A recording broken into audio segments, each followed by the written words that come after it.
you gotta do is read a book. Open up the cover and take a look. Good day. My name is Jim Wighton, and I'm going to be reading a story to you today. I'm a retired high school teacher, and in the last years before I retired, all the students, when they would come in from lunch, they would read for 15 minutes. It was something they had to do. And I always thought that was a good idea, that they set aside a certain amount of time each day to read for their pleasure, just something that they wanted to read. They got to choose the books. So I hope all of you are able to do the same thing. We read for lots of different reasons. The book that I've selected today is entitled Cactus Soup, and it's a folk tale. It's primarily all around the world, actually, and there are different versions of it. One is called Stone Soup, and it's kind of interesting. I don't know if you've ever heard the phrase, you can catch more flies with honey than with vinegar. Well, this story is kind of like that. Instead of being mean and forcing your way to do something, you're nice about it and you end up getting the result you wanted. So I think you'll see as we go through the story. So this is a book by Kimmel. And again, it's called Cactus Soup.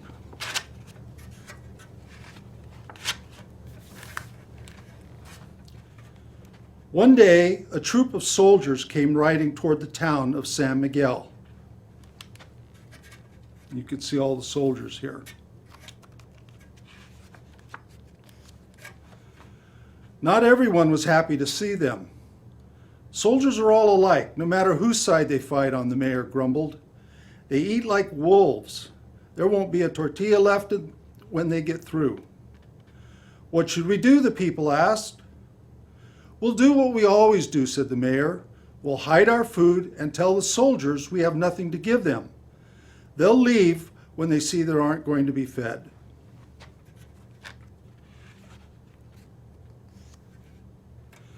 Everyone in San Miguel went to work. They buried sacks of beans and cornmeal in their gardens and lowered baskets of tortillas and tamales into the old stone well. Some hid chickens under their beds and ducks and geese in the bathtubs.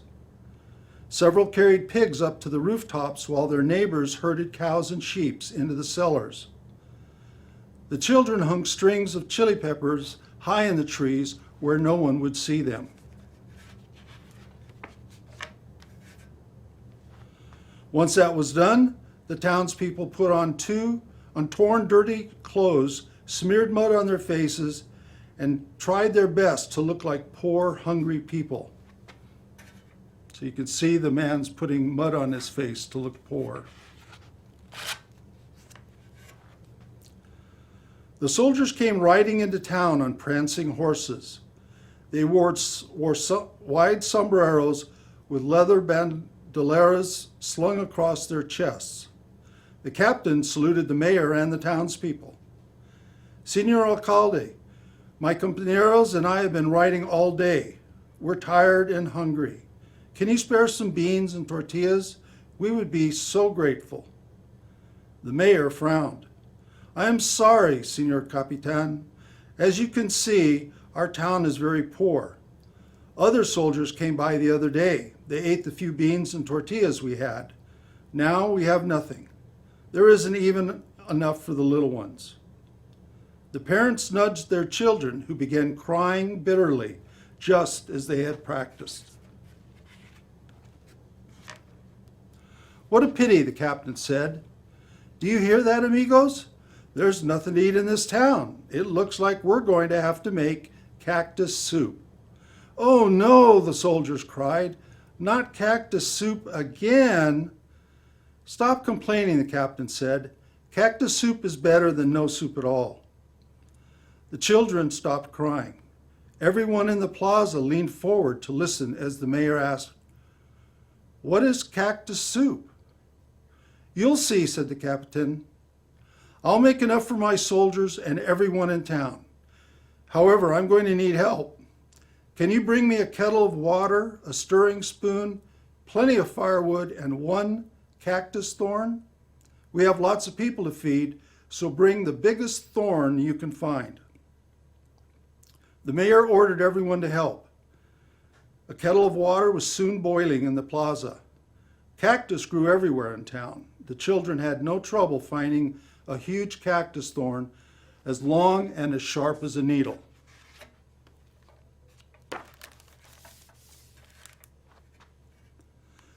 "This thorn will make plenty of soup," the captain exclaimed.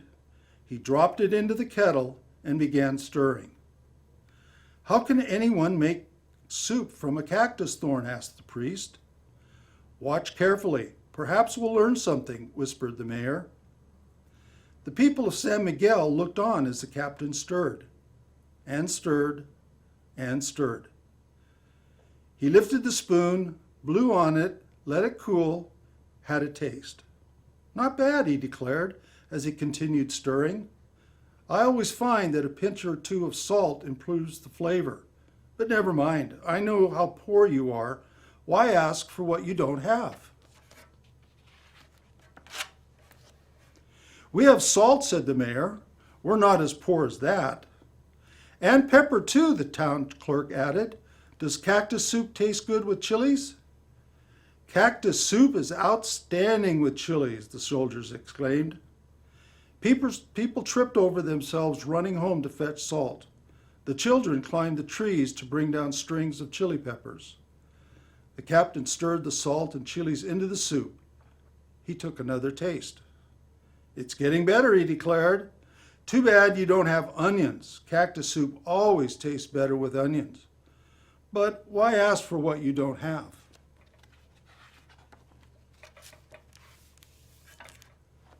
"I know where I can find some onions," said the priest. "What about garlic?" asked the sacristan. "Garlic makes excellent soup," the captain answered. The priest and the sacristan ran to the church. They came back a few minutes later with a sack of onions and several heads of garlic. The captain chopped up the vegetables and dropped them into the kettle. "Smell that soup," he exclaimed as he continued stirring. The people of San Miguel sniffed the air. "Soup that smells this good must taste wonderful," cried the members of the town council. "If only we had some beans, and carrots, and tomatoes, and perhaps even a fat stewing hen. Then our soup would really have flavor," said the captain. "But it's fine the way it is. Why ask for what you don't have?" The townspeople winked at each other. "Come with us," they told the soldiers.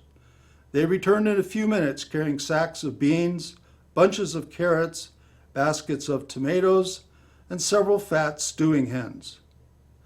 "The hens were old," said the mayor. "They wouldn't have lived much longer."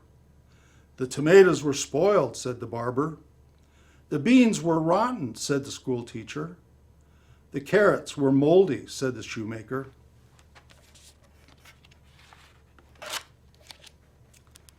"Never mind," said the captain as he stirred and stirred the ingredients into the thick, rich soup. "That's the best part of cactus soup. Whatever you add makes it taste good. I think it's ready now. Who wants to try some?" "Me!" Everyone lined up in the plaza, bowls in hand.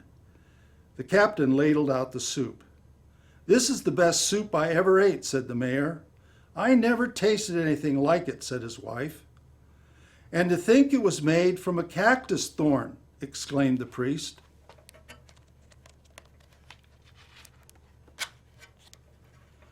"Not bad," said the captain. "However, I think cactus soup always tastes better when you have something to go with it."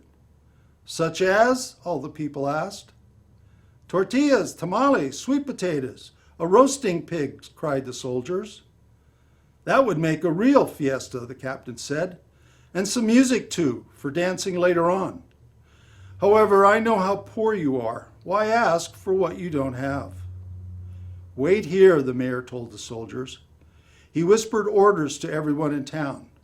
They all ran home and came back carrying tortillas, tamales, chorizo, camotes, and several fat roasting pigs. What a feast they had!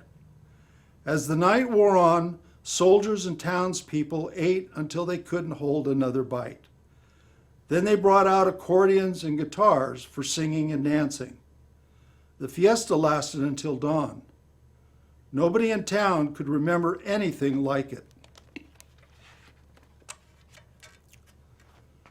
The soldiers rode away in the morning. The people of San Miguel gathered in the plaza to wave goodbye. "What will we do if more soldiers come?" they asked the mayor when the last soldier disappeared from sight. "Let them come. The more the better," the mayor replied. "Feeding soldiers is no trouble.